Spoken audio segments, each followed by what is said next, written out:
Long before flames and legend shaped his destiny, Nero was simply a boy soft-faced, curious, and unaware of the immense shadow quietly forming around him. Rome had seen rulers rise and fall like tides against its marble steps, but it had never witnessed a child quite like the one who would one day sit upon its golden throne. In those early years, before the world knew his name as both a marvel and a warning, Nero lived in a city that whispered of power, beauty, danger, and dreams.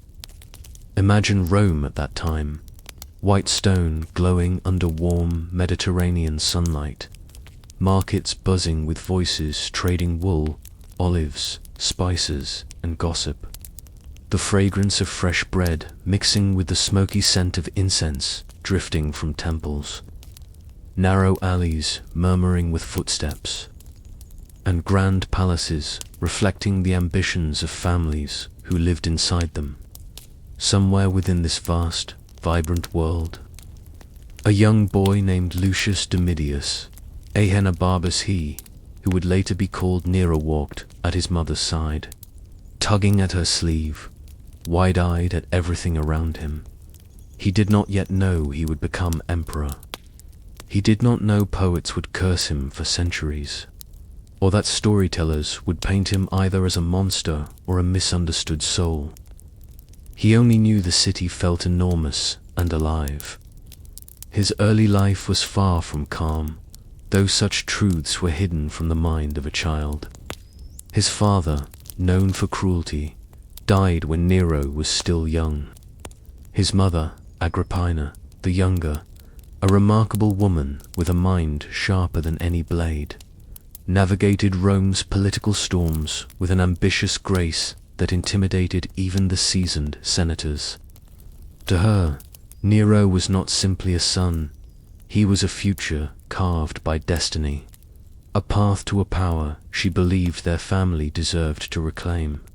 But to Nero, she was simply the guiding presence who held his hand when he was unsure, who corrected him when he faltered, and who pushed him gently and sometimes forcefully toward greatness. Nero found small joys in simple things: the warm glow of lamps at dusk, the melodic hum of street performers playing lyres, the predictable rhythm of horses' hooves striking cobblestone, and the comfort of listening to whispered stories from servants who watched him with both care and caution.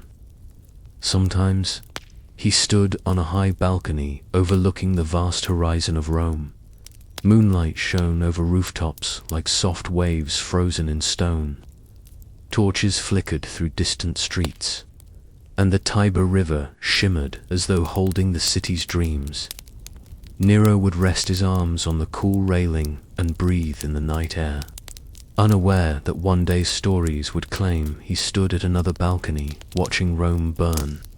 But such myths belonged to a future far beyond the gentle innocence of this quiet child.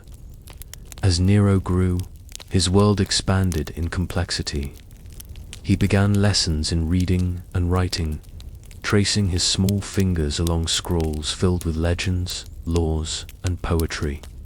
He learned music with an eagerness that surprised even his tutors. He held instruments tenderly, practicing melodies long into the night, letting the notes drift through palace corridors.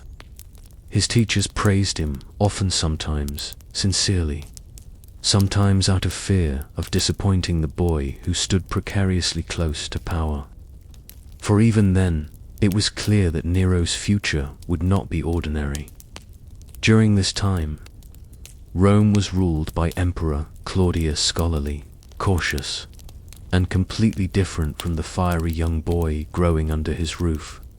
Claudius had come to power reluctantly and ruled with a steady but fragile hand. Agrippina saw opportunity. She approached the emperor carefully, her voice soft, her plans sharp, weaving herself into the center of imperial affairs. Quietly, cleverly, she guided events toward a single goal: securing the throne for her son. Nero, still young and often observing from the edge of towering halls, learned more from these scenes than any tutor could teach. He saw how senators bowed differently depending on whom they feared. He noticed how servants lowered their eyes when gossip drifted too close to truth. He understood that power did not always shout. Sometimes it smiled politely, even as it plotted.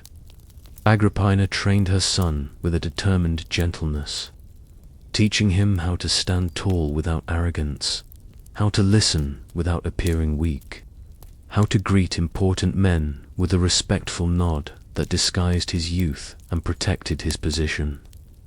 She taught him the art of silence, of watching quietly until the right moment to speak. Nero absorbed these lessons quickly and slowly. The carefree boy developed sharper instincts. His smile grew more controlled, his curiosity more strategic, his silence more meaningful. Then, when Nero was 12 years old, an announcement reshaped the future of Rome. Emperor Claudius adopted him. In a ceremony filled with gold, incense, and applause, Nero became official heir to the imperial throne, surpassing Claudius's own son, Whispers spread immediately, whispers that Agrippina had orchestrated every step, whispers that Claudius acted under pressure, whispers that Nero was now destined for greatness, whether he was ready or not. The palace changed after that. Everywhere Nero walked, people bowed with calculated enthusiasm. Servants spoke more carefully around him. Senators watched him with newly sharpened interest. Nero felt both excitement and unease. He liked being admired, but he also sensed that admiration carried hidden dangers. Still, he continued his lessons with diligence. He studied philosophy, politics, rhetoric, and history, but his heart always drifted back to music, poetry, and performance. When musicians visited the palace, Nero sat close, watching their fingers dance over strings, feeling something inside him stir something soft, yearning, and powerful. He practiced singing when he thought no one listened. Some guards overheard him during late night patrols, his voice faint but filled with promise. None of them knew that one day the emperor himself would demand audiences for his performances. As the years passed, the empire shifted like a great creature preparing for change. Claudius grew older and more uncertain. The Senate grew impatient. Agrippina grew more confident, and Nero, standing at the edge of adulthood, felt the ground beneath him tremble with possibility. Then came the moment history never forgot. Claudius fell suddenly ill. Some whispered that Agrippina had a hand in his death, though the truth dissolved into rumor. But whatever the cause, the outcome changed the course of the empire. Claudius died. Rome entered mourning, and the Senate gathered to decide who would lead. Nero, just 17 years old, stepped forward, draped in robes that felt too heavy on his young shoulders. Trumpets sounded, officials bowed. The streets filled with people eager to see the new emperor. And for the first time in his life, the boy who once stood quietly beside his mother was now the ruler of the greatest empire the world had ever known. He looked out over the assembly, trying to steady his breath as thousands of eyes watched him. The golden ceilings glowed above him. The marble floors felt cold beneath his sandals. His heart raced, unsure whether it carried fear or excitement. But destiny, silent, patient, and unstoppable, had pulled him onto the stage where he would live, shine, struggle, and fall. He did not yet understand how deeply his reign would scar and dazzle history. He did not yet foresee the weight of decisions that would bend his spirit. He did not yet know that Rome would one day whisper his name, not only with fear, but with fascination. For now, he inhaled, lifted his chin, and allowed the empire to greet him. The child of marble halls had become emperor, and under the vast Roman sky, the world held its breath for what would come next. In the early days of Nero's reign, before the shadows deepened and the whispers darkened into fear, Rome experienced a strange and delicate calm. It was the kind of calm that feels like soft rain falling onto marble, gentle but carrying an undeniable weight beneath it. A young emperor sat upon the throne, just 17, still unsure of his own strength, and around him gathered the minds that believed they could guide him, shape him, perhaps even control him. Rome held its breath, watching not only Nero, but the people who moved silently behind him, especially the woman whose ambition glowed like a steady flame. Agrippina. The palace in those days was a world of polished floors, high ceilings, servants gliding soundlessly with trays of fruit and wine, and senators whispering in corners where the golden light of lamps flickered just enough to blur their expressions. Every corridor carried secrets. Every archway echoed with cautious footsteps. And Nero, though crowned emperor, walked through these halls feeling both powerful and fragile, like a musician standing before an audience that expected more than his trembling hands could offer. Agrippina was never far from him. She moved through the palace with grace and authority, her presence unmistakable even when she said nothing. In her eyes, Nero was the culmination of her life's careful planning. She believed the empire needed her guidance as much as Nero did. When she sat beside him during meetings, she leaned forward slightly, her voice calm but firm as she offered advice. Senators bowed deeper when she spoke, aware that disapproving her could mean the end of a political career. Worse yet, Nero, still young and impressionable, found comfort in her confidence. She had shaped his childhood, instructed his posture, corrected his speech, and sculpted his path to the throne. Even now, when he looked at her, he felt the same mixture of respect and trepidation he had known as a child. But the palace, with its shifting loyalties and hidden intentions, would soon test the bond between mother and son. At the beginning of Nero's reign, 3 figures quietly influenced him more than anyone else: his mother, Agrippa, his tutor Seneca, and the Praetorian Guard commander Burrus. Seneca, the philosopher with gentle eyes and a voice that seemed to carry wisdom even in silence, taught Nero the beauty of restraint, compassion, and dignity. Burrus, disciplined and steady, guided him in military matters, reminding him that an emperor must balance gentleness with strength.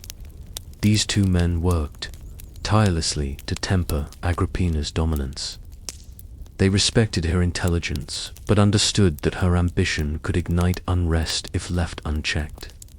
And so, within the palace, an invisible balance formed, Agrippina pushing one way, Seneca and Burrus pushing gently the other. Nero, caught in the middle, felt like a bird perched on a narrow branch. On one side, his mother's voice glowed with certainty. On the other, Seneca's thoughts unfolded like soothing waves, urging him toward humility and fairness. The young emperor spent many evenings wandering dimly lit corridors alone, listening to the echo of his sandals as he tried to make sense of the conflicting worlds pulling at him. Rome, during these early years, saw Nero as a hopeful figure. He lowered taxes, listened to petitions from ordinary citizens, and opened palace doors to people who had never dreamed of stepping inside. For a moment, the empire felt lighter, its burdens eased by a ruler who seemed to care. Crowds applauded him in the forum. Poets praised his kindness. Musicians felt emboldened to approach him, recognizing the artistic spark in his eyes. The city breathed more freely, but behind the applause, Agrippina's grip tightened. She attended meetings during which she had no official role. She answered questions that were meant for Nero.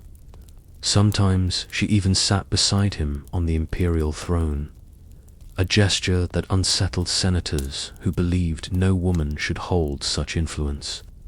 Nero noticed their discomfort, but did not yet know how to respond. He loved his mother, feared her ambition, and depended on her guidance all at once. As the months passed, a subtle shift occurred. Nero began yearning for his own voice. He listened more intently to Seneca's quiet moral teachings. He observed Borus's steady demeanor. He developed his own opinions about governance, and a small flame grew inside him, a desire to stand not as Agrippina's creation, but as Rome's true emperor. The first sign of tension came not through words, but through glances exchanged during council meetings. Agrippina would interrupt. Nero would hesitate. Seneca would lift his eyebrows slightly. Burrus would shift his weight. Everything was soft, controlled. Almost invisibly, yet the quiet struggle pulsed like a heartbeat beneath the marble floors. Outside the palace, Rome thrived. Markets glowed with life as fishmongers shouted prices and potters shaped clay into bowls still warm from the kiln. Gladiators trained in the sun, their muscles glistening with sweat. Children ran along narrow streets, their laughter bouncing off stone walls. Lovers whispered under archways. Priests lit incense in temples. Life pulsed forward. But inside the palace, tension simmered beneath gold and silk. Nero noticed that Agrippina's tone grew sharper when he expressed opinions different from hers. She reminded him of his youth, his inexperience, the responsibilities he owed to her. She spoke of alliances crafted through her effort, debts owed to her sacrifice. Sometimes her words wrapped around him like chains. Other times they made him stand straighter. Whispers began among the servants. They spoke quietly about disagreements behind closed doors. They noticed when Agrippina walked quickly, her steps echoing with dissatisfaction. They noticed when Nero spent longer hours with Seneca, emerging with a contemplative expression. They noticed the subtle but undeniable distance forming between mother and son. Yet, despite these undercurrents, there were still moments of calm. On some evenings, after long meetings and heavy expectations, Nero would retreat to a quiet courtyard lit by lanterns. There he practiced music's soft notes, floating into the warm Roman night. The melodies soothed him. They reminded him of earlier days when life felt simpler. Sometimes he imagined performing before an audience, not as emperor, but simply as Nero, a young man with a heart full of rhythm. Music whispered to him of possibilities beyond politics, beyond tension, beyond the weight of the empire, unknown to him. This love of music would one day be the spark that ignited conflict far greater than the quiet struggles of his early reign. But for now, in these first years, Rome still believed it lived under a gentle ruler guided by wise hands. Senators admired his mild decisions. Citizens praised his generosity. Foreign dignitaries viewed him as a promising figure who might lead Rome into a peaceful era. Nero's reign began with warmth, and beneath that warmth, the soft rumble of storms that had not yet formed. Agrippina, however, felt the shift keenly. She saw Nero's growing independence. She noticed the small changes, the way he sat slightly forward during meetings, the way he paused before agreeing with her, the way he sought counsel from Seneca before consulting her. These details, tiny but dangerous to her plans, pressed against her ambition, like cracks forming in marble. She began to worry. Then she began to plan. For as proud as she was of shaping Nero into emperor, she had no intention of losing influence over the very power she had fought so fiercely to secure.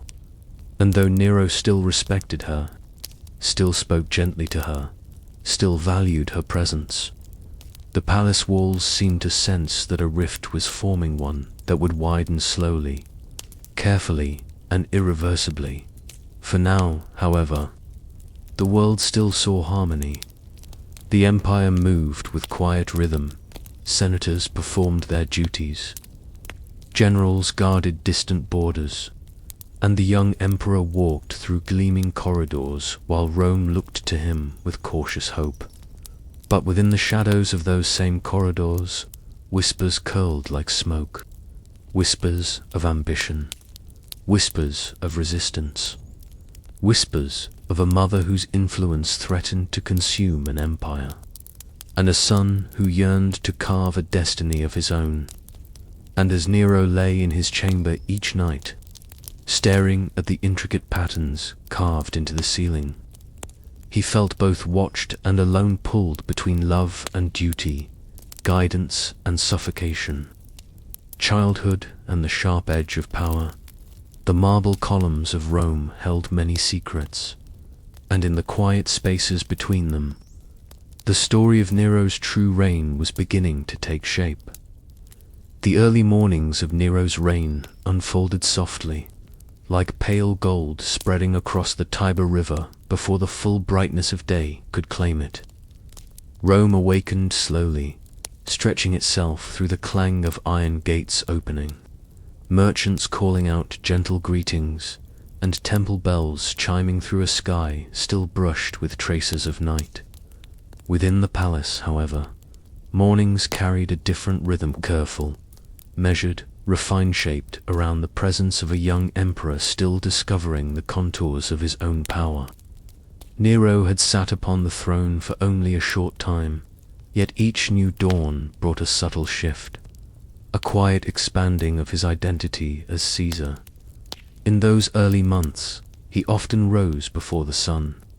Servants would find him standing near the tall windows of his private chambers, gazing across the city rooftops washed in lavender mist. The empire felt both close and distant from that view. Rome's endless maze of streets, its limestone temples, its smoke rising from bakeries, its guards marching in formation, all of it seemed to belong to him, yet not fully.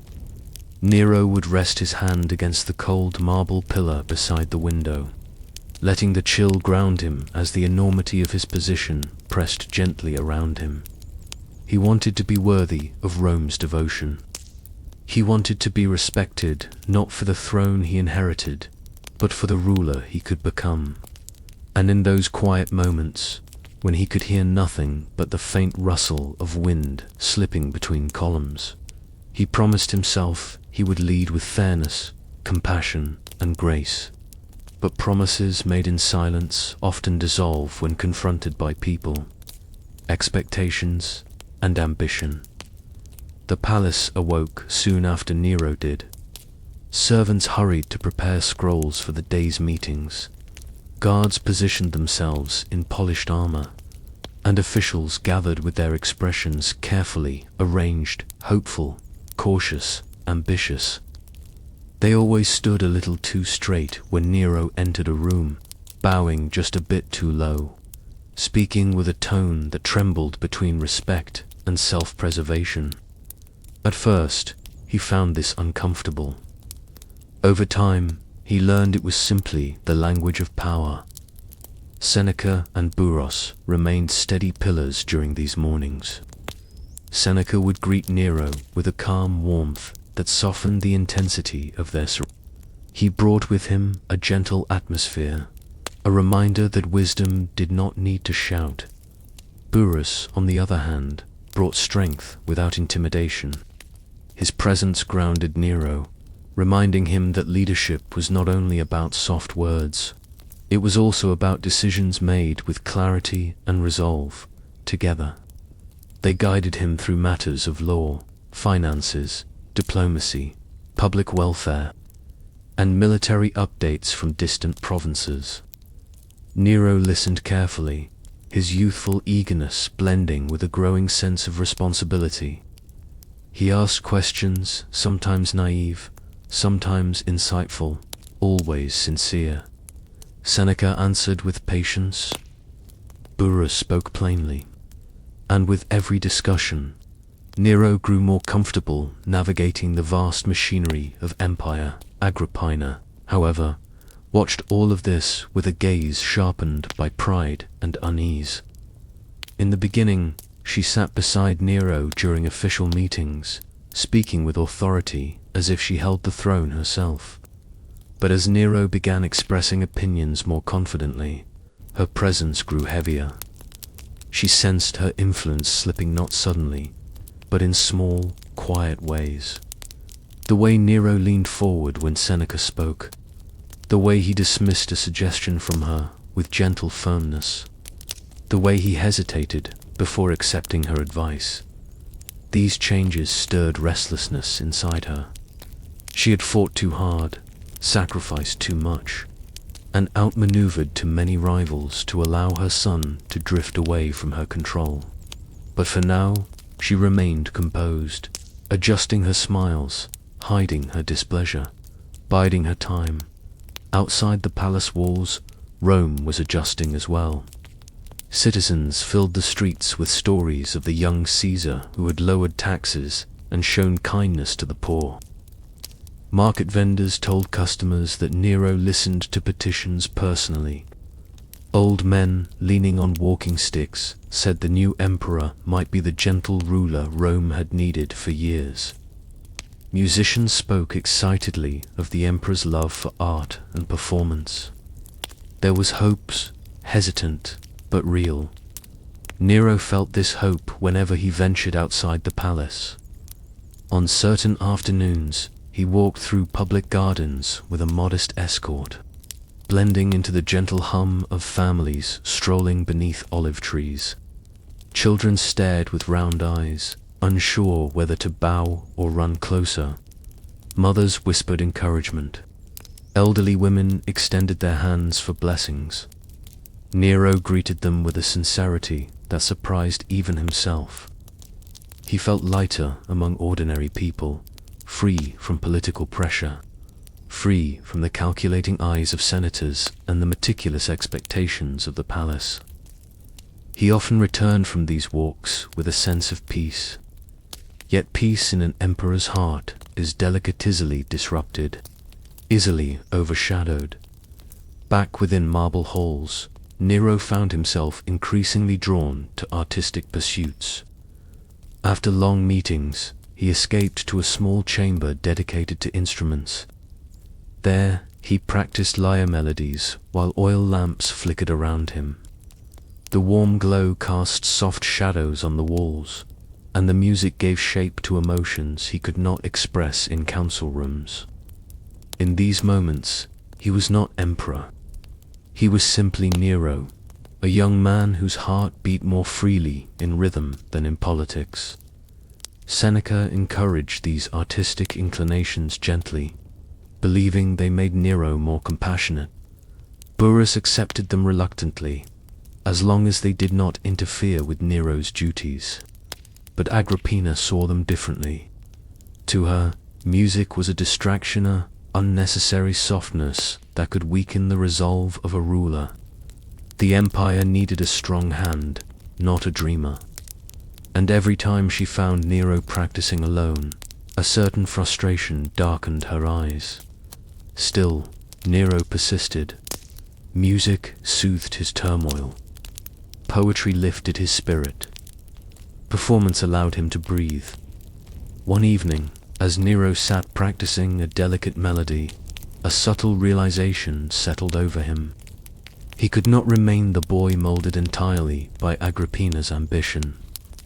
He could not be the emperor Rome expected if he allowed others to speak entirely on his behalf.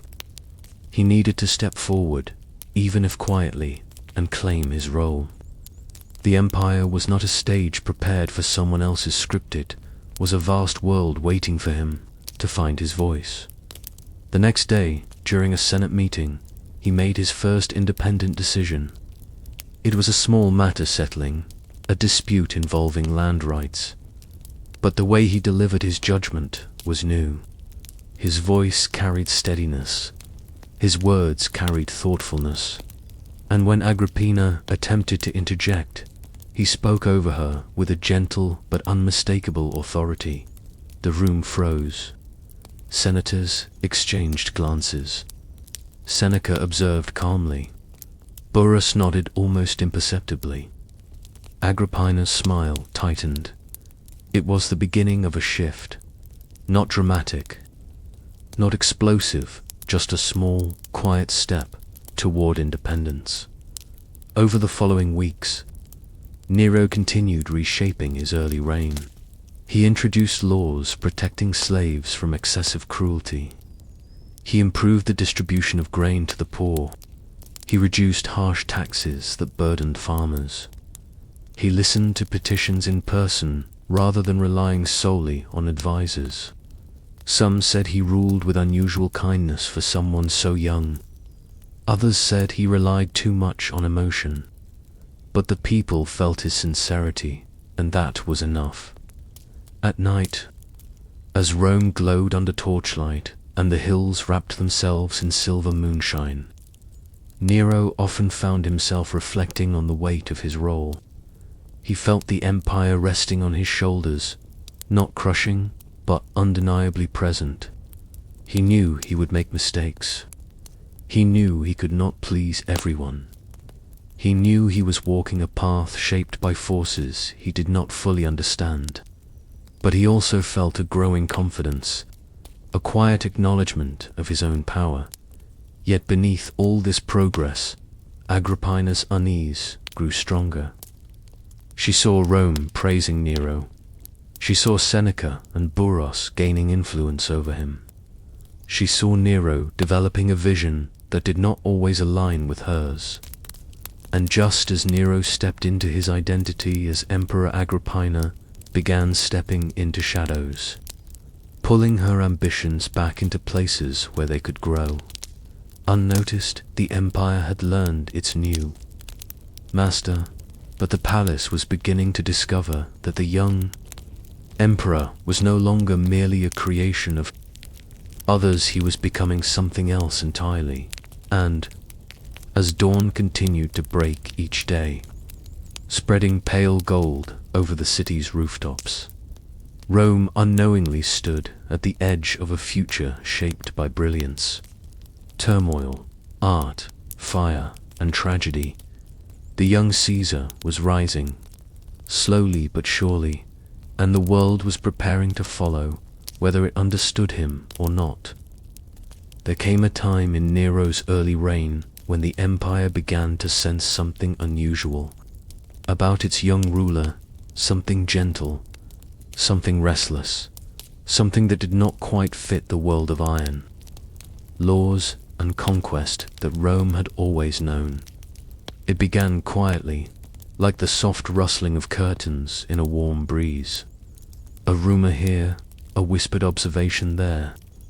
Servants mentioned hearing music late into the night. Guards spoke of passing by the emperor's chambers and catching strains of poetry floating into dimly lit hallways. Senators, looking weary during morning meetings, sometimes remarked that Nero seemed more awake in the evenings than at dawn. And slowly, the truth settled across the city.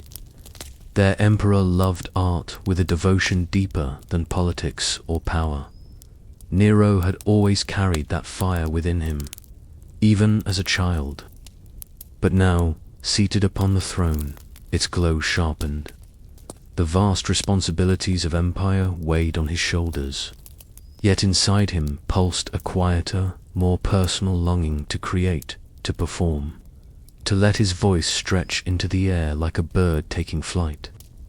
In the palace, built of marble and echoing footsteps, Nero often felt trapped, even adored as he was. But when he held a lyre in his hands, he felt free.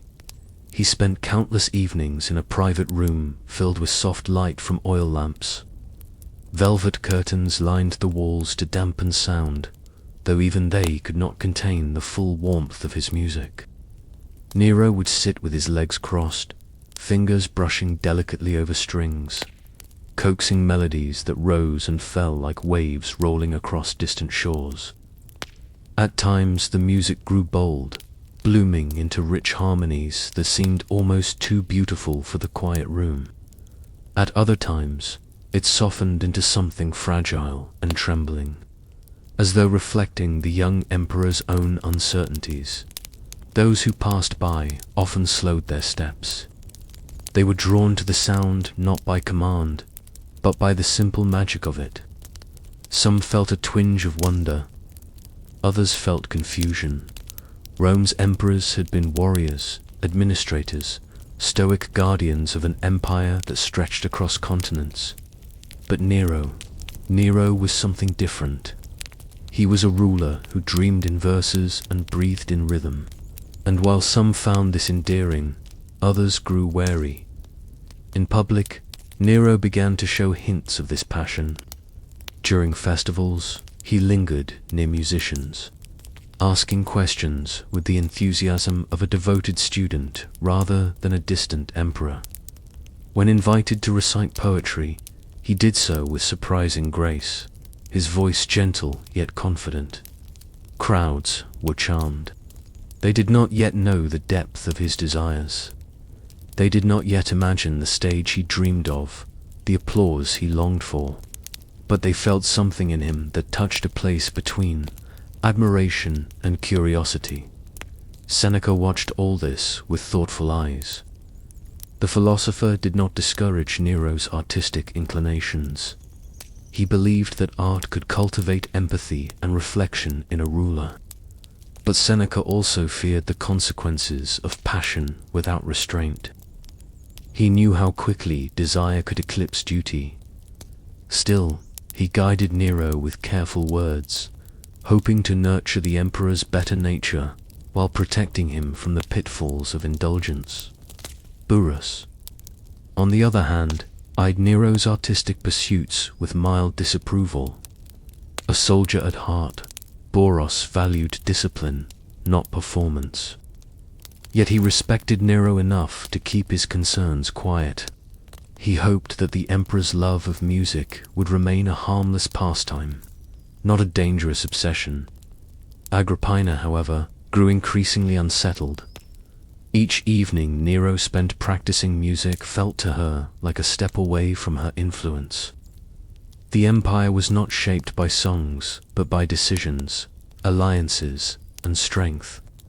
She had envisioned a son who would rule with a commanding presence, one who relied on her wisdom and carried forward her ambitions. But the Nero she saw now seemed lost in melodies and dreams, his interests drifting away from politics.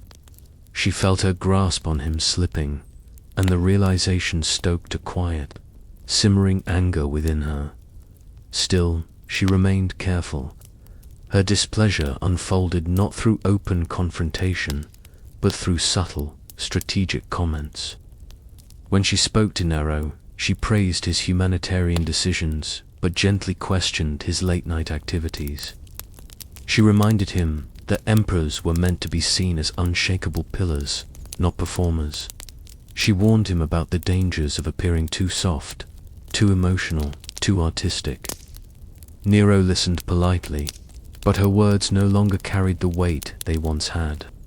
The distance between them widened, small at first, but unmistakable. Nero listened with wide, eager eyes. For the first time, surrounded by artists, he felt seen not as emperor, but as someone who longed to create. By the time the banquet ended, a seed had quietly taken root. The idea that perhaps his talent was not something to hide but something to share. But sharing such a passion would demand more than courage. It would demand a reshaping of Rome's expectations. No emperor had ever taken the stage. No emperor had ever sung before the public. Such an act would blur boundaries the empire had long held sacred. Rulers were distant stars, not performers beneath the lamps of common men. Nero sensed the barrier, but he also sensed the possibility beyond it. As days turned to weeks, he practiced with increasing dedication. His voice strengthened, his confidence grew, and inside him something shifted. Music was no longer an escape from the responsibilities of rule, it became entwined with his identity. Political meetings began to feel suffocating, heavy with expectation. But in music, he found breath. Seneca noticed the shift. Boris noticed. Even the servants noticed. But no one understood it more deeply than Nero himself. He felt balanced precariously between duty and desire, between the empire he governed and the art that governed him. Meanwhile, Rome continued its rhythm markets bustling, temples glowing with incense, the amphitheater preparing for spectacles, the Tiber shimmering beneath bridges. Life moved steadily forward, unaware of the artistic storm building quietly inside its emperor. Whispers soon reached the Senate. Some senators worried Nero was too indulgent, too focused on entertainment. Others hoped his gentle nature would keep Rome peaceful. But all of them felt uncertain. An emperor whose heart leaned toward performance was an emperor difficult to predict, and Agrippine, ever watchful, felt her influence fading more sharply as Nero grew more confident in his passions. Her frustration deepened into resentment, though she hid it behind calculated smiles. One night, Nero stood alone in the courtyard, gazing at the stars that shimmered above Rome like scattered gold dust. The air smelled of pine and distant smoke from torches lining the palace gardens. His lyre rested in his hands, its polished wood warm against his palms. He plucked a string softly, and let the note linger. He wondered if it was possible to be both emperor and artist. He wondered if Rome would allow such a thing. He wondered if he himself was strong enough to bridge the two worlds. As the melody grew beneath his fingertips, Nero understood something clearly for the first time. He did not want to rule like the emperors before him. He did not desire the cold dignity of marble statues or the grim expectations of conquerors. He wanted to rule as himself, as a soul who felt deeply, created passionately, and dreamed boldly. Whether Rome would accept such a ruler was a question that hovered like smoke in the still night air, unanswered and growing heavier by the hour. But for now, the music flowed, soft and steady, echoing across the courtyard as if whispering a promise of things soon to come. A promise wrapped in velvet ambition and flames yet unseen. One evening, Nero attended a private banquet where poets, musicians, and actors gathered. The room sparkled with candlelight that cast shimmering patterns across polished tiles. Laughter drifted lazily through the air. At the center of this gathering, Nero felt more at ease than he did in any senator-filled chamber. These were people who understood beauty, vulnerability, sound, and expression. They spoke of art not as leisure, but as necessity.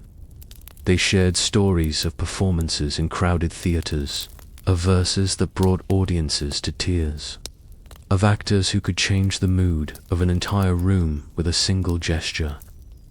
In the expanding glow of Nero's early reign, as music threaded itself through palace corridors and ambition continued shaping every quiet corner of Rome, another force began to weave into the emperor's life, one far softer, yet far more dangerous than politics or art.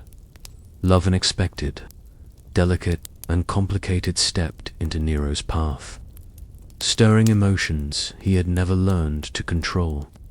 For a ruler so young, whose heart pulsed as much with poetry as with power, The arrival of affection struck him deeply, shifting the rhythm of his days and awakening shadows no tutor or advisor had warned him about.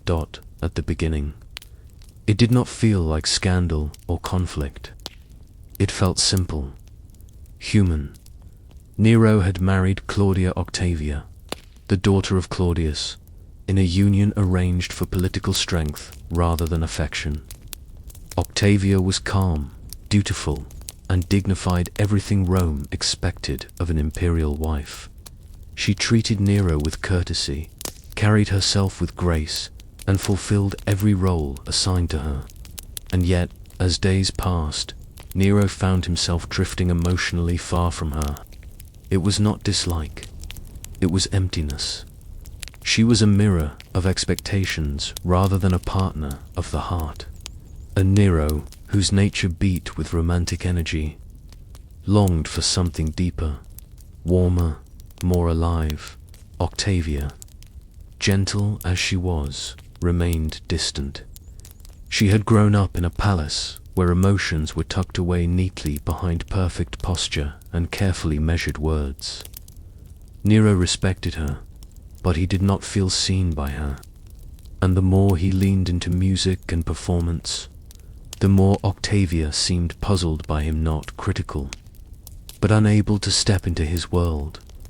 It was around this time that Poppaea Sabina entered the picture, a woman unlike anyone Nero had ever known.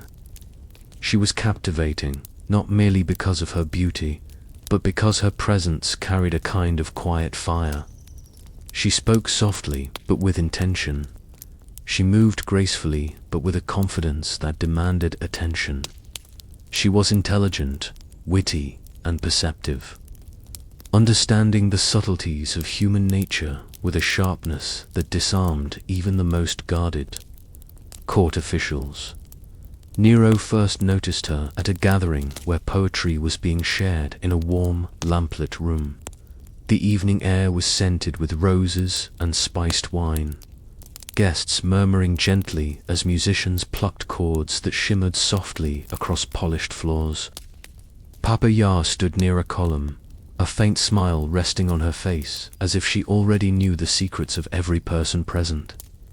When Nero's eyes met hers, something unspoken passed between them, a thread, delicate but impossible to ignore.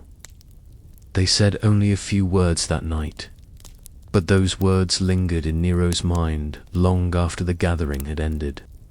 She had looked at him not with fear, not with calculation, but with curiosity. She did not bow too deeply. She did not avoid his gaze. She asked him questions about his interests, his music, his inspirations, questions no one had ever thought to ask. Nero felt, perhaps for the first time, the sensation of being understood. Days passed, and Poppaea remained in his thoughts like a melody that refused to fade. He found himself smiling at unexpected moments, humming gentle tunes that carried hints of her presence. And though he tried to quiet these feelings, the palace itself seemed to conspire against him. Whispers drifted through hallways, soft mentions of Poppaea's visits, her conversations with nobles, her influence growing in subtle ways. And soon, Nero found himself seeking opportunities to speak with her again. Drawn by a magnetic pull he could not resist, their conversations deepened quickly. Poppaea praised his artistic passions rather than dismissing them. She spoke of the world beyond politics, of emotions and desires and dreams that emperors were rarely encouraged to express. Nero, who had always felt torn between the expectations of rule and the tenderness of his own nature, felt seen in a way he had never experienced. Poppaea's presence felt like warm light in a world dominated by marble and shadow. But there was danger in this warmth, danger. Nero misunderstood, and Poppaea understood all too well. Poppaea was married to Otho, a charming nobleman and one of Nero's friends. Their marriage, though politically favorable, lacked depth. Otho adored her, but she did not share his affection. Papaya had long recognized opportunities where others saw boundaries, and Nero, with all his youth, vulnerability, and imperial authority, was an opportunity larger than any she had encountered before. Their connection grew, whispered through moonlit corridors, hidden behind curtains of silk, carved into moments where Nero felt more human than emperor. To him, Papaya became a refuge from political tension and intricate expectations. To her, he became a doorway into influence she had never dreamed possible.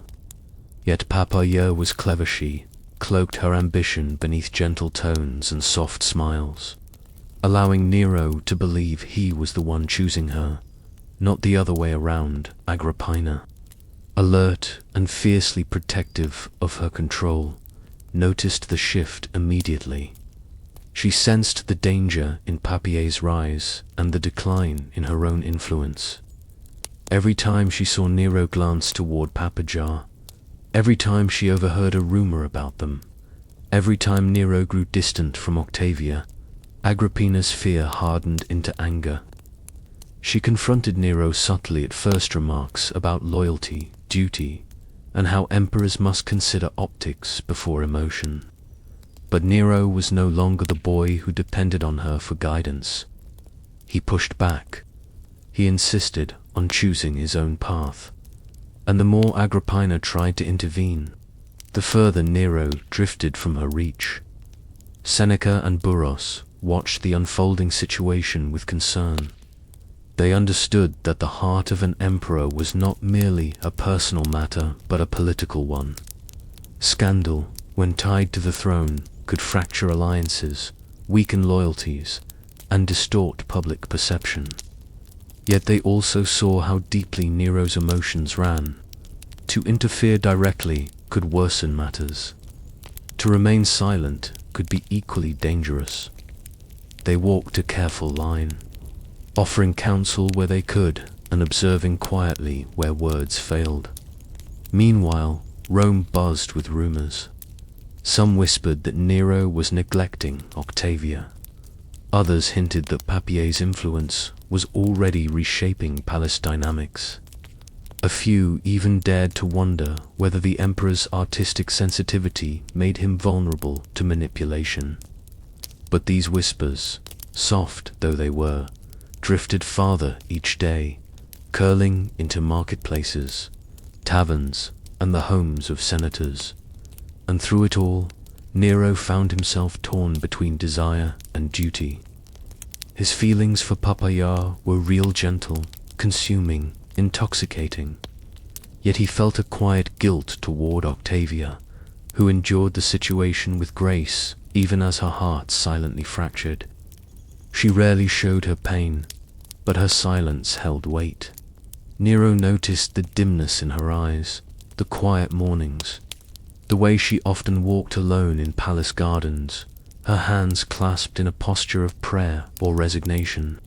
But Octavia, bound by dignity, never raised her voice, never questioned her husband, never fought the tide that was carrying him away from her. The empire stood balanced on tension, though no one yet understood how fragile these years would become. Nero still performed acts of kindness, still issued fair judgments, still sought to rule with empathy. Yet inside him, a shift was building. His emotions deepened. His confidence grew. His independence sharpened. The dreams of youth began merging with the authority of adulthood, and the dangers of mixing personal longing with imperial power became more serious by the day.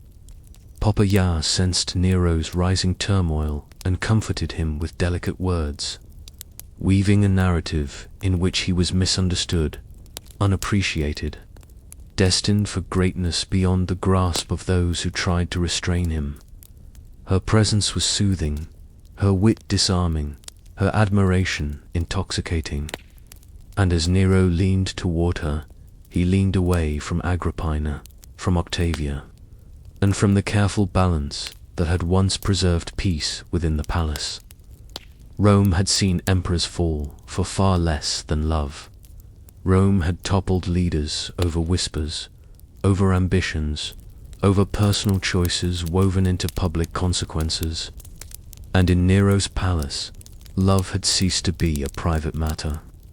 It had become a thread pulling quietly at the seams of stability. Yet for Nero, in those tender early years, it did not feel like danger. It felt like something he had always wanted but never been allowed to claim that. It felt like warmth after years of cold. Expectations, it felt like life, finally, offering him a piece of joy. But joy, when entangled with power, rarely remains gentle. As the sun dipped over Rome and the palace filled with the soft glow of evening lamps, Nero stood between desire and destiny, one path warm and inviting, the other cold and demanding. He did not yet understand how deeply his choices would echo.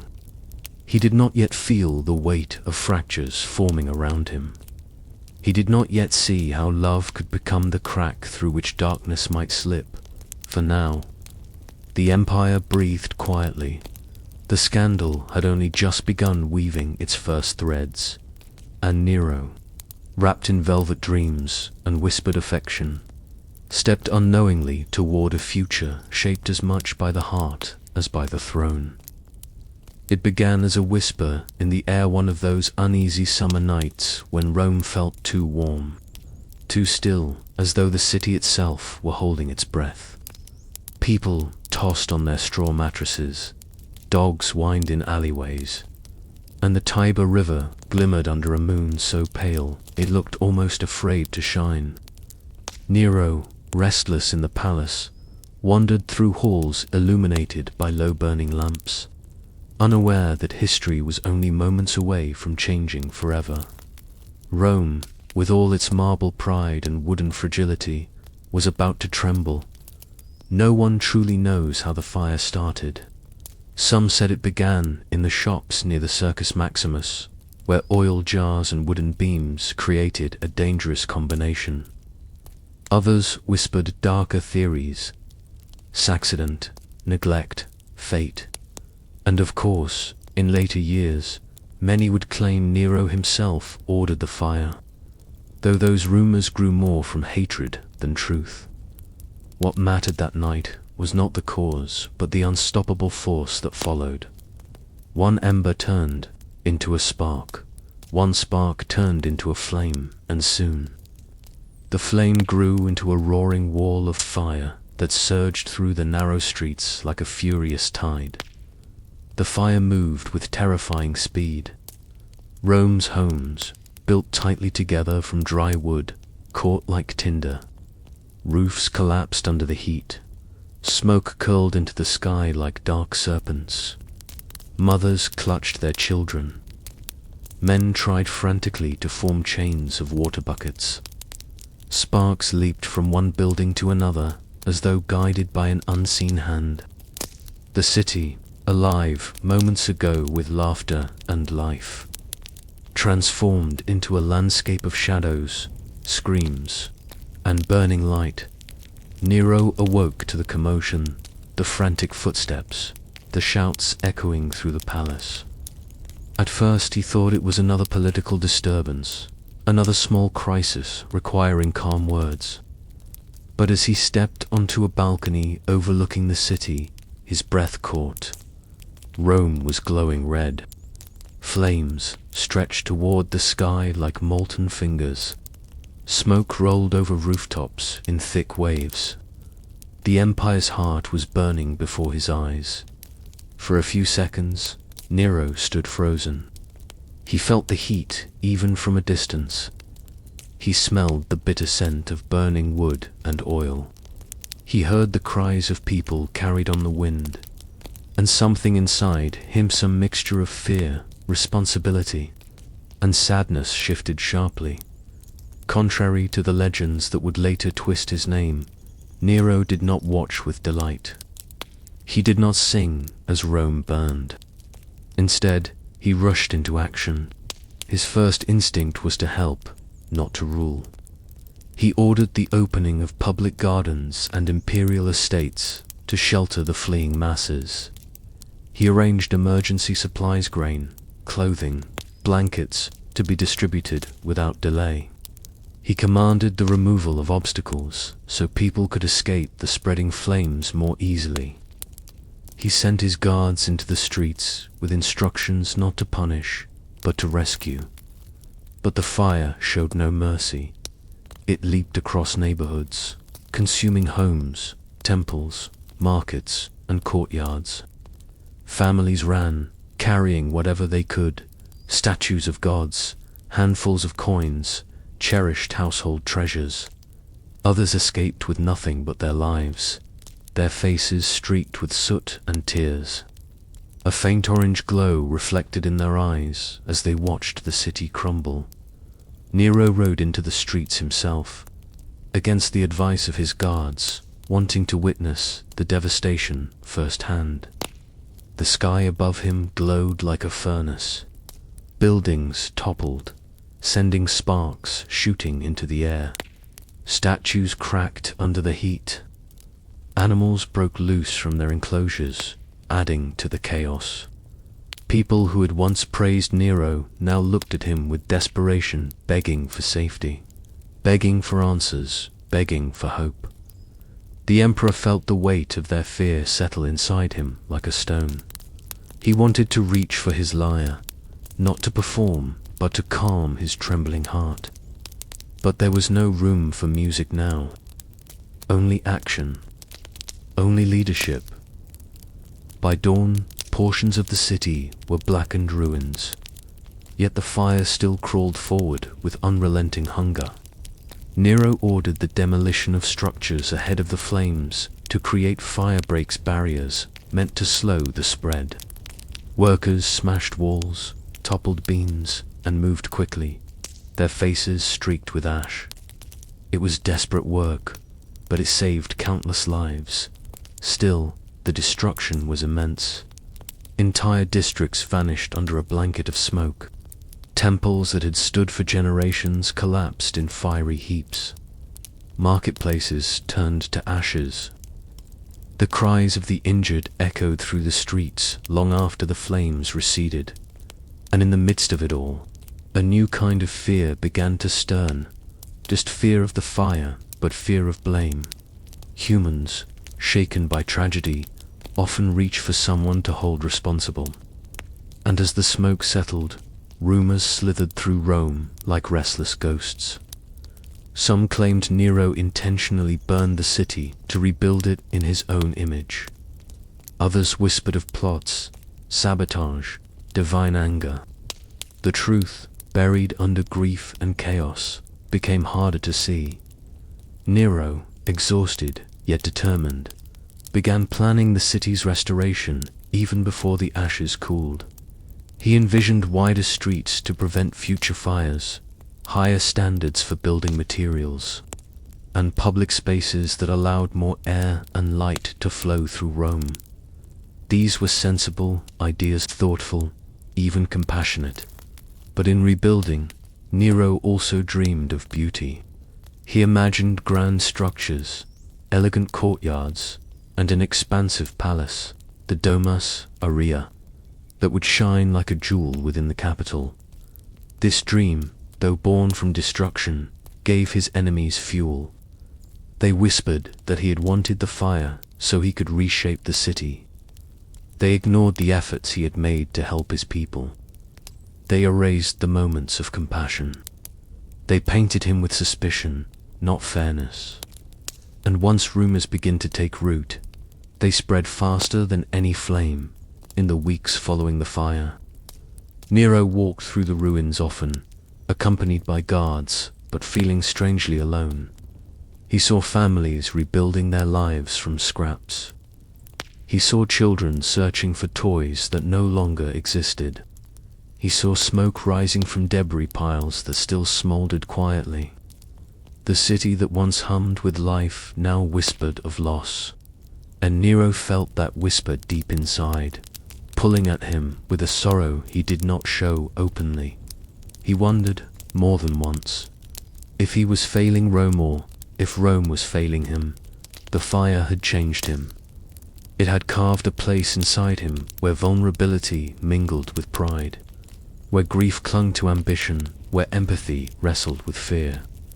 He wanted to restore Rome not only to its former glory but to something greater.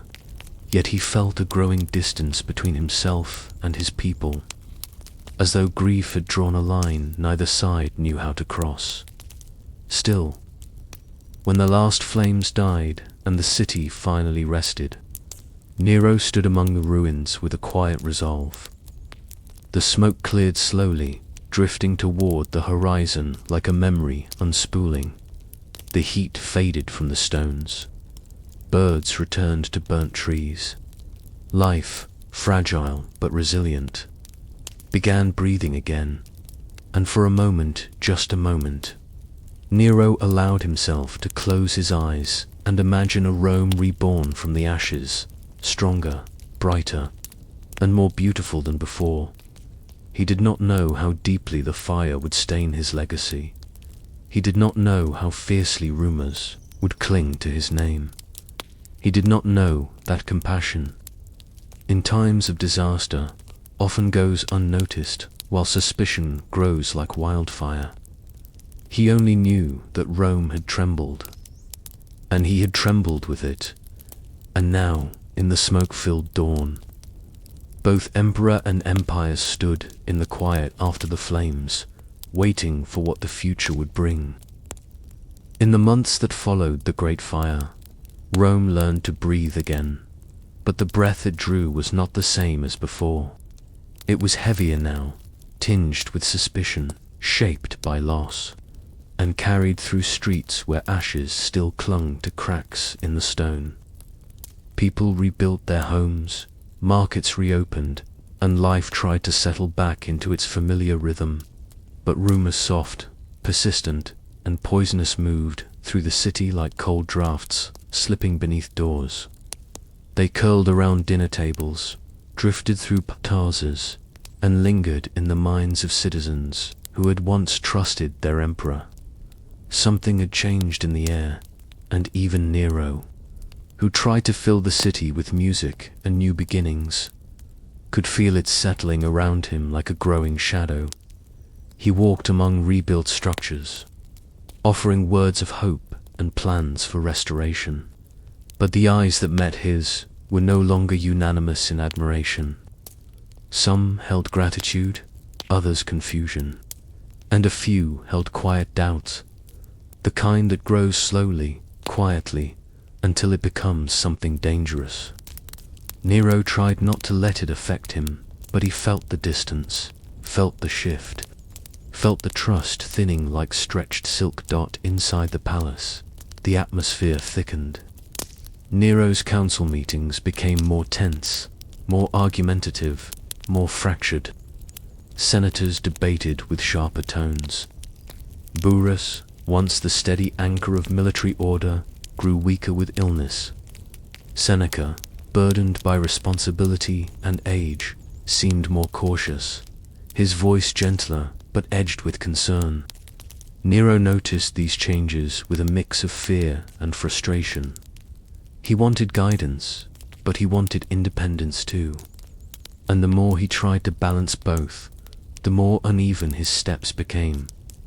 Poppajah, now a central figure in his life, encouraged him to rely less on old advisors. She spoke softly, yet her words carried purpose. She reminded Nero of those who questioned him, of those who doubted him, of those who whispered lies about his involvement in the fire. She fed his desire for validation, for loyalty, for the safety of surrounding himself with people who admired rather than challenged him. Nero, aching from the weight of criticism and longing for emotional refuge, leaned into her comfort more each day. Agrippina, however, was not willing to surrender her influence so easily.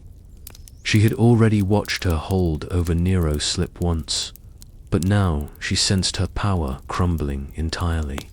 Her attempts to control him grew more desperate, more forceful, and ultimately more transparent. Nero, feeling suffocated and betrayed by her continued interference, began to view his mother not as protector but as threatsome one who could undermine him, embarrass him, or sway Rome against him. Their relationship, once foundational, now cracked under the pressure of ambition, pride, and fear. Arguments erupted behind closed doors, sharp words slicing through the fragile peace. Nero felt torn between resentment and guilt. Agrippina, who had shaped his childhood, could not accept losing the authority she believed she deserved. And in the silent corridors of the palace, servants exchanged anxious glances, sensing that something irreversible was coming. As tensions grew, so did Nero's paranoia. It started with small things: a senator's tone during a meeting, a guard's hesitant bow, a letter written with a phrasing he interpreted as mocking. Slowly, the quiet anxieties that accompany leadership pressed harder against his mind. Rome was grieving. Rome was rebuilding. Rome was suspicious. And Nero felt all of it pressing inward until even innocent gestures seemed layered with hidden meaning.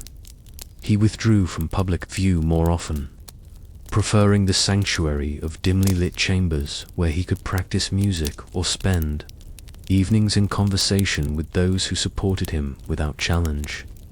The palace, once full of measured order, now echoed with a strange mixture of elegance and unease. Metal clasps on armor clinked more often as guards patrolled with heightened caution.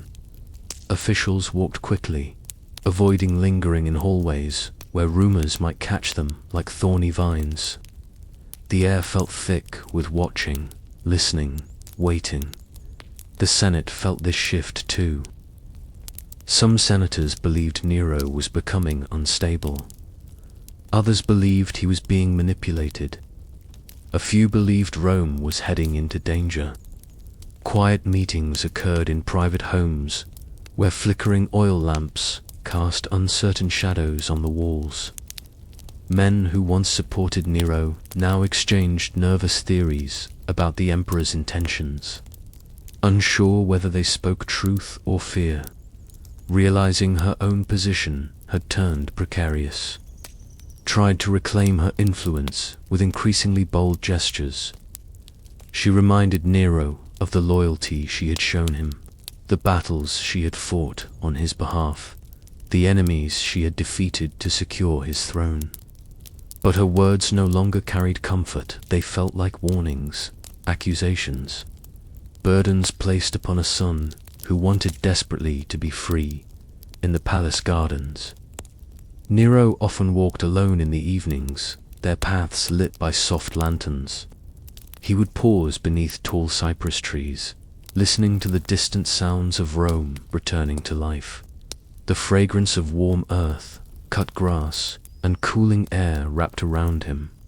But even these gentle sensations could not quiet the storm growing inside him. He felt misunderstood, unappreciated, surrounded by those who judged him rather than believed in him. He felt trapped between the man he wanted to be and the emperor he was expected to become. Poppye's presence intensified these feelings. She whispered to him that he deserved loyalty, devotion, admiration, that those who doubted him, even slightly, could weaken his reign. Her words slid into his thoughts like silk threads tightening into knots.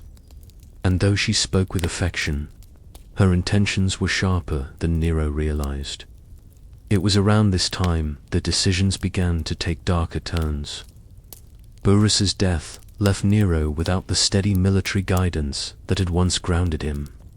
Seneca, overwhelmed by increasing political tension, withdrew from some responsibilities, allowing younger, more ambitious voices to echo more loudly in Nero's ears. Poppye's influence grew until it shaped nearly every decision he made, and then the tension between Nero and Agrippina reached its breaking point. Nero feared her. He feared her ambition. He feared her ability to rally senators and military leaders behind her. He feared losing the fragile independence he had carved for himself. It began as whispers, spoken in quiet conversations. Could Agrippina try to replace Nero with another heir? Could she undermine him publicly? Could she seize control again? These thoughts, whether grounded in truth or born from anxiety, swelled inside Nero until they became too heavy to ignore.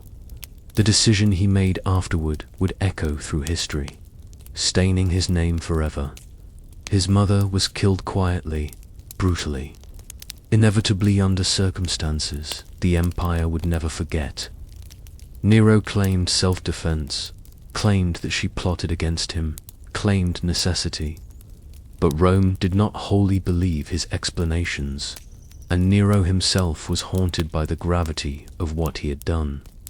He felt guilt, relief, fear, and grief all at once. Emotions tangled so tightly he could no longer separate them. The emperor who once dreamed in melodies now carried a burden that weighed like stone against his chest. And though he continued ruling, continued building, continued surrounding himself with art and luxury, something inside him had shifted permanently. Shadows grew in the palace halls after Agrippina's death, not literal shadows, but the kind that live inside the mind, the kind that change how a person walks, thinks, decides. Nero became more intense, more reactive, more desperate to protect himself from perceived threats. The whispers that once floated gently now thickened, forming clouds of doubt around him wherever he went. Rome was watching. Rome was questioning. Rome was beginning to fear. And Nero, surrounded by smoke from a city rebuilt and shadows from choices he could not undo, stepped further down a path from which there was no easy return. The emperor who once leaned toward music now leaned toward survival, and in the heart of the empire, the line between insecurity and tyranny began to blur, slowly but unmistakably, as the shadows grew deeper around him. Rome did not fall apart all at once. It never does. Empires rarely crumble under a single blow. Instead, they weaken slowly, like marble exposed to wind and rain, each small crack invisible at first, each tremor gentle, each whisper ignored until the structure that once stood tall begins to tremble beneath its own weight. By the time Nero entered the later years of his reign, the cracks within the empire were deepening, spreading beneath the surface where music and spectacle could no longer hide them. And just as Rome rebuilt itself from ashes, it now began reshaping itself from discontent. The fire had not only scarred the city, it scarred Nero's reputation. Even though he had worked tirelessly during the disaster, even though he had opened his estates to the homeless, even though he had overseen the rebuilding with energy and care, the lingering scent of suspicion hung over him like the smoke that had once clouded the sky. Nero felt this suspicion everywhere within the Senate chamber, where senators bowed but did not trust, within the military ranks, where loyalty depended more on pay than respect, within the common streets, where stories twisted faster than truth could keep up. And when people are afraid or uncertain, they look for explanations that match their fears, not their facts. Nero tried to fight these shadows through art. He believed, with an almost desperate sincerity, that music, theater, and grand festivals could give the people joy, again could remind them of life's beauty, could soothe the wounds left by fire and rumor. Rome had always loved spectacle, after all, and Nero, who longed for admiration as much as he longed for expression, leaned into this belief with all the hope he could summon. He organized lavish performances, He introduced Greek-style competitions. He took stages where emperors had never stood, his voice rising in poetry, song, and dramatic recitation. His passion glowed through every gesture, every note, every word. But the more he stepped into the spotlight, the more his critics stepped into the shadows behind him, whispering that an emperor had no place on a stage, that Nero cared more for applause than administration, that he loved performance more than empire. Some Romans adored him for these displays. Others cringed. Many were simply confused, but discontent rarely grows from public opinion alone. Far beyond Rome's glittering walls, along the edges of the empire where the fields stretched into distant landscapes and soldiers guarded cold, lonely borders, a different kind of tension was taking shape, tension that could not be soothed by music, gold, or spectacle. It began in the provinces. Roman rule, though grand in its vision, was often heavy in practice. Taxes could be harsh, governors could be corrupt, cultural differences bred resentment, and Nero, consumed by palace intrigue and artistic escape, gradually lost touch with the distant lands that depended on him. Revolts were not new in the empire's history, but now they felt different as though the very ground was shifting beneath Rome's feet. The first major tremor came from Judea, where unrest simmered for years before boiling into open rebellion. Nero, frustrated and overwhelmed, sent generals to control the uprising. Battles raged in distant deserts, while Rome continued its rhythms at home, largely unaware of the storm growing across its provinces. But the greater danger, the one that struck at the empire's heart, rose quietly from the west.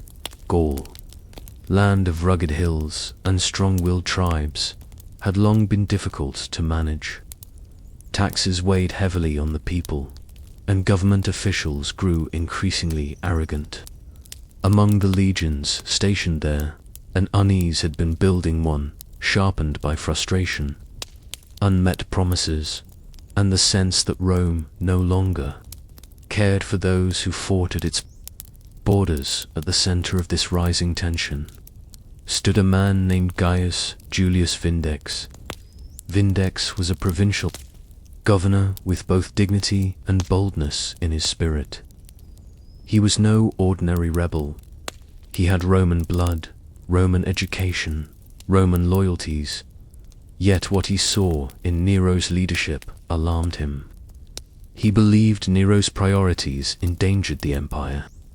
He believed the emperor's indulgence had weakened Rome's stability. And though Vindex bore no personal hatred toward Nero, he feared what Nero had become and what Rome might become under him. Quietly at first, then more openly, Vindex began rallying support. He called on other leaders across Gaul. He spoke to soldiers who felt overlooked and underpaid. He reached out to senators who, though cautious in Rome, felt braver from a distance. And slowly, as spring unfolded across the western provinces, rebellion blossomed like a dark flower. When news reached Nero, he struggled to absorb it at first. He had grown accustomed to criticism, but open revolt was something different, something sharper, more personal. He paced his chambers, his footsteps echoing through halls that had once felt warm with flickering lamplight. Now they felt cold. Poppayar watched him with quiet intensity, knowing that rebellion was not merely a military threat but a blow to his pride. Seneca, already withdrawing from political life, offered caution but little direct guidance. Burrus, the strongest voice of discipline, was gone. And Nero, who had always balanced between passion and insecurity, felt the ground beneath him shift more violently than ever before. He wanted to act decisively. He wanted to prove his strength.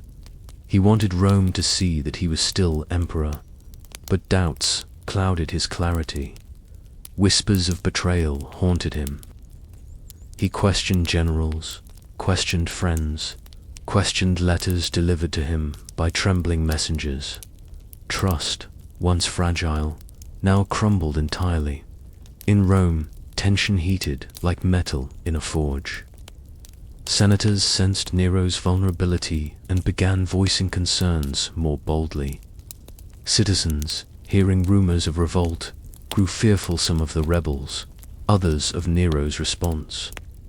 The palace became a place of heavy silence, broken only by hurried footsteps, hushed warnings, and the soft crackle of torches burning through long nights. Meanwhile, in the provinces, Vindex's revolt gained strength, though he did not seek to become emperor himself.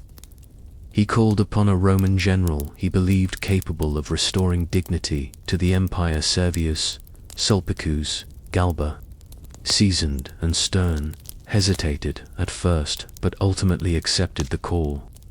What began as a single spark of rebellion now ignited into a broader movement. Nero's fear deepened.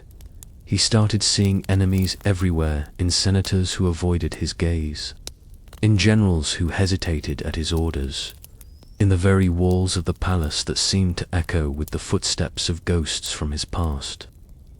The death of his mother had already cracked something inside him. The death of Papaya's first pregnancy years earlier had carved a wound that still throbbed quietly in his heart. The fire had scorched his reputation, and now the threat of losing his empire pressed upon him with suffocating weight.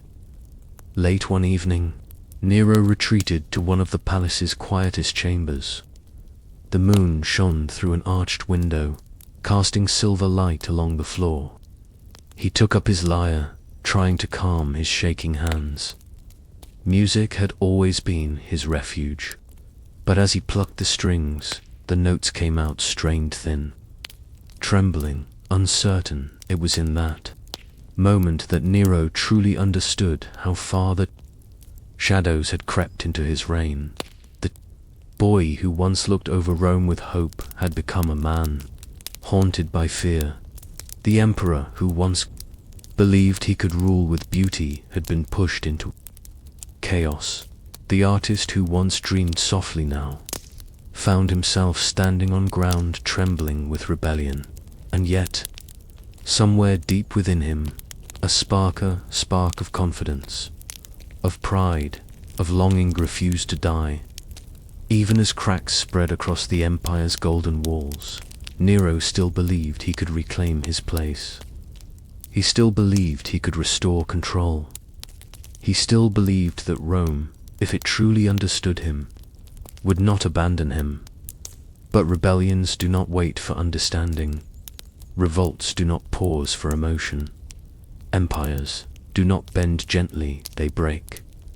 And as the heavy sky hung low over Rome, filled with tension and uncertainty, Nero's world edged closer to collapse, not with the roar of fire this time, but with the distant march of armies who no longer believed in the man who once ruled them with dreams and song.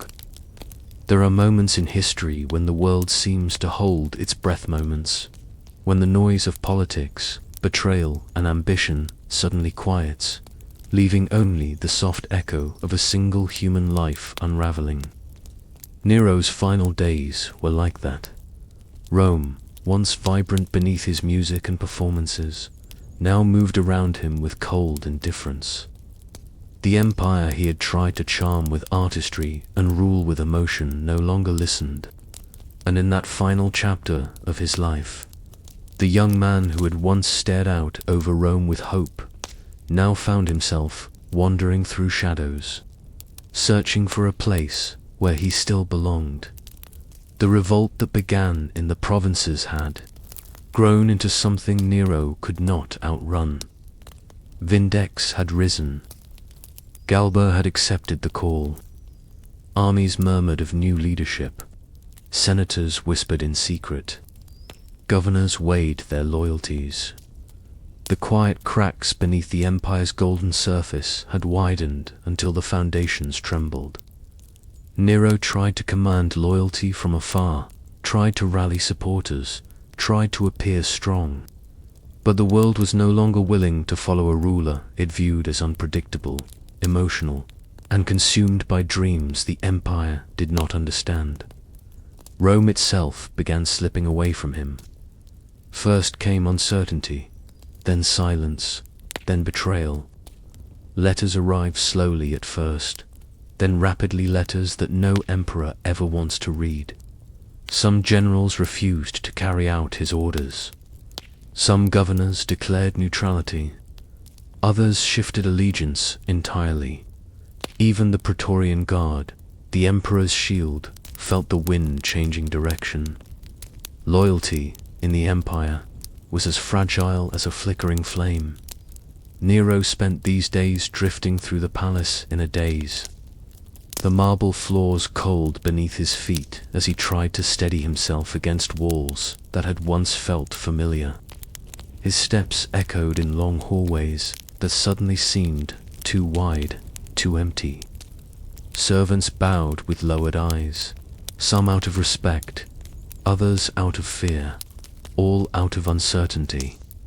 Nero felt their distance like thin daggers, quiet yet piercing. He sought comfort in the things that had once steadied him, the calming strings of his lyre, the warm glow of lamps, the rhythm of poetry, the soft breeze that moved through palace courtyards at dusk. But everything felt different now. The music no longer settled his heart. The poetry tasted like grief. The breeze whispered not of possibility, but of endings. Poppajah was gone lost to childbirth months earlier. Her death had left a hollow ache in him that nothing could fill. Seneca was in retirement, distant and heavy with his own sorrows. Burrus was gone. Agrippina was gone. One by one, the anchors of Nero's life had disappeared, leaving him floating through corridors that felt more like mazes of memory than places of power. He had never been a man built for loneliness, and now it wrapped around him like a cold cloak. On one quiet morning, Nero woke to the sound of hurried footsteps and muffled voices. Something was wrong, terribly wrong. A messenger arrived, pale and shaking, carrying news that hit Nero like a blow to the chest. The Senate had declared him a public enemy. They had turned against him, choosing Galba as the new ruler. It was the ultimate betrayal, the final severing of an empire from its emperor. Nero's world narrowed. He felt the walls closing in, felt the air thicken, felt panic rise like fire inside him. The palace, once alive with servants and guards, now felt emptied by fear. One by one, those who had pledged loyalty vanished. Some slipped away quietly through side doors. Others pretended not to see him as they hurried past. A few offered weak smiles, hoping to avoid drawing attention. But the message was clear. Rome no longer belonged to Nero, and Nero no longer belonged to Rome. The emperor who once commanded grand arenas with his voice and filled banquet halls with laughter now found himself standing, utterly alone, that night. He wandered the halls one last time. He touched the cool stone of doorframes. He paused at the balcony where he had once watched the city glow beneath the moon. He remembered the laughter that once echoed here, the music he had played, the love he had felt. Now everything seemed fragile, distant, slipping from him like sand through trembling fingers. When the moon rose high and silver, Nero left the palace quietly, accompanied only by a small handful of loyal attendance people who remained not out of duty, but out of affection. They rode out of the city under a sky heavy with clouds, following winding paths into the countryside. Each hoofbeat echoed like a farewell. They reached a small villa, quiet and hidden among wild fields and soft hills, a home once belonging to one of Nero's freedmen. The villa was humble compared to the palace. Its walls were simple, its rooms sparsely furnished, its atmosphere too calm for a man whose life had always been surrounded by motion. Nero felt like a stranger stepping into someone else's story. There, as dawn approached, the emperor who had once commanded the world now listened to the distant sounds of Rome waking without him. Birds chirped. Farmers stirred. Life continued. And for the first time, Nero understood what it felt like to be forgotten. Fear tightened around him. Not the fear of death, but the fear of meaninglessness. The fear that his music, his dreams, his passion, his mistakes, everything he had ever done, would be reduced to a single line in history written by those who hated him. He did not fear the end of his life as much as he feared the end of his voice. His attendants tried to comfort him, but Nero barely heard them. He walked into a garden filled with tall grasses and quiet trees, breathing in the cool morning air. He tried to summon strength. He tried to imagine a future. But there was no path forward, not for an emperor declared an enemy by his own people. When the footsteps of soldiers drew nearer, Nero felt the final moment arrive.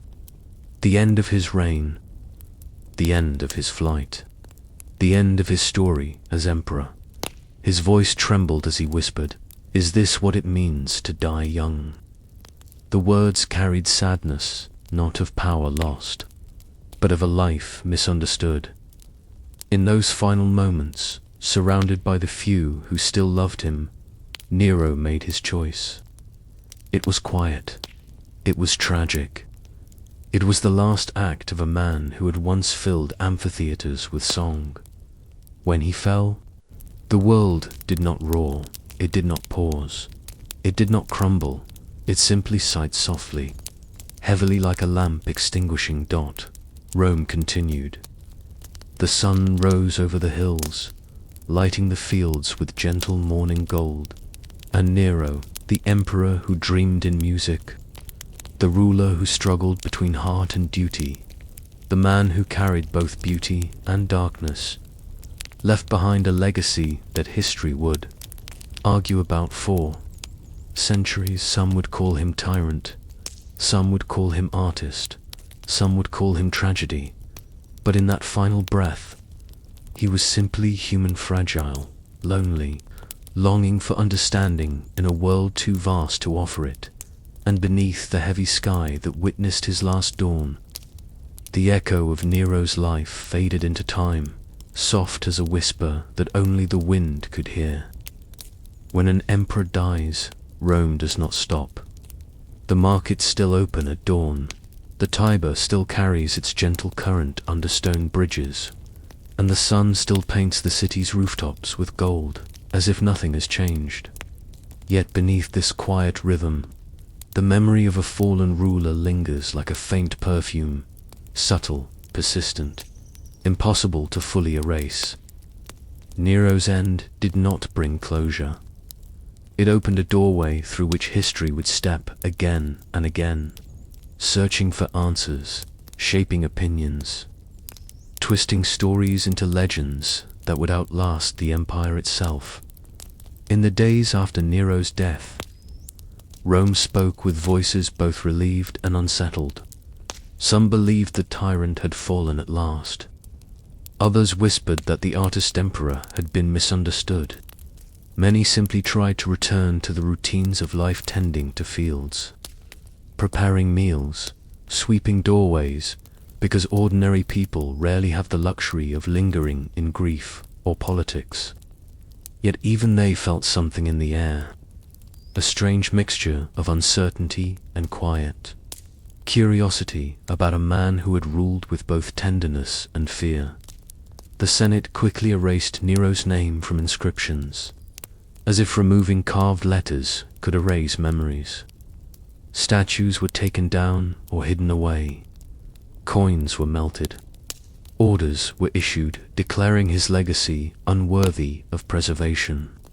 Galba entered Rome not as a unifier, but as a reminder that power shifts swiftly when the world decides a ruler no longer belongs.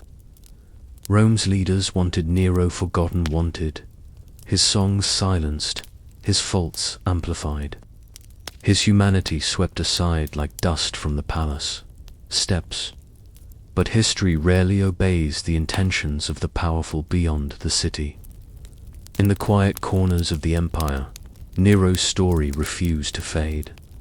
In the provinces where his music had once brought festival joy, people still remembered the soft rise and fall of his melodies. Actors in faraway theaters recalled the emperor who had dared to love their craft. Farmers told stories of Nero lowering taxes during harsh seasons. Former slaves spoke of the laws he created to protect them from cruelty. There were those who mourned him quietly, not as a perfect ruler, but as someone who had tried to see the world through gentler eyes. Yet there were others, many others, who carried different memories. They remembered the fear that crept into Rome after Agrippina's death, the uncertainty that followed the fire, the choices Nero made in desperation that wounded countless lives. These memories, sharp as broken pottery, cut deep into Rome's judgment. And so Nero became not one figure, but many. The villain whispered about in dark corners, the misunderstood youth discussed by philosophers, the tragic soul contemplated by artists, the cautionary tale used by senators to warn future rulers. In these conflicting echoes began the shaping of Nero's legacy, not as fact, but as reflection. Every person who spoke of him polished a different side of the mirror, revealing a distorted, incomplete image that nevertheless felt true to someone. Over generations, these fragments wove themselves into a story that historians would later struggle to untangle. Nero became a puzzle with missing pieces, a flame casting both warm light and jagged shadows. A ruler defined not by a single truth, but by the conversation. His life continued to spark long after he was gone. Even the city he rebuilt carried his imprint. Wide streets Nero, designed to prevent future fires, stretched openly beneath the sky, giving Rome a sense of space and breadth it had never known before. Public buildings rose from ashes, with elegance shaped by his vision, not the Senate's. Gardens expanded. Theaters flourished. Statues of Greek gods and muses appeared in places where Roman tradition had once ruled strictly. Rome may have rejected Nero, but it could not reject the city he left behind. Travelers who arrived in Rome decades later often marveled at its renewed grandeur, unaware that much of what they admired took root during Nero's reign. They walked through colonnades shaped by his plans, stood in plazas widened because of his laws, and attended performances in theaters he had nurtured. Nero's dream of a Rome both powerful and poetic lived on in stone, even when his name was shunned. But legacies are not built from stone alone. They come alive in the stories people share, and Nero's story traveled across taverns, across provinces, across generations. Musicians remembered him. Actors praised him. Philosophers pondered him. Some whispered that he was still alive, having escaped his death and living in hiding. Others claimed they saw him in dreams, wearing robes embroidered with stars. A few even insisted he would return, guided by destiny, to reclaim Rome with music rather than armies. These rumors, fantastical, improbable, yet somehow persistent, followed Rome into the centuries ahead. What made Nero unforgettable was not only his actions, but the emotions behind them. He was a ruler who felt deeply in a world that demanded cold calculation. He sought love in a palace built on suspicion. He pursued art in an empire built on conquest. He made choices shaped by loneliness, insecurity, passion, and longing for acceptance. He tried to lead as the boy he once was, not the hardened emperor Rome expected. And for that, he became both admired and condemned. History often treats emotion as weakness, but humans at their core are emotion more than anything. Nero's story endured not because of his power, but because of his heart, in all its flawed brilliance. His triumphs glowed brightly, his failures cut deeply, and together they formed a life too vibrant to vanish quietly into time. As the centuries turned, historians revisited his story, peeling back layers of rumor to uncover glimpses of the young man beneath the crown. They found contradictions of cruelty beside gestures of kindness, moments of brilliance beside acts of fear. Nero became less a monster and more a mirror, reflecting the fears, hopes, and judgments of every era that tried to define him. In this way, he achieved the immortality he once craved, not as hero, not as villain, but as a figure who compelled the world to keep searching for truth within a life shaped by both beauty and tragedy. If one could walk now through the ruins of ancient Rome, past fallen columns and broken statues, past the remnants of theaters and palaces, one might still feel his presence. It rests not in the stones, but in the silence between them, the gentle hum of history, in the echo of distant footsteps, in the warm breath of wind that slips through arches worn by time. Nero's story lingers, not because it is perfect, but because it is profoundly human, and perhaps that is why, as night settles gently over the landscape of memory, Nero's legacy does not frighten or overwhelm, it simply invites reflection. It reminds us that even those who seem powerful are fragile, that even those who lead armies carry wounds unseen, that even emperors long for understanding, love, and voice. History may argue endlessly about him, but in the quiet of the night, when stories soften and judgment fades, Nero remains what he always was beneath the crown. Young man trying to find meaning in a world too vast to match his heart, and as the final echoes of his life drift across time, they do not thunder, they whisper, soft and lingering, like a candle still glowing after the flame dies, leaving a gentle warmth behind for anyone willing to listen.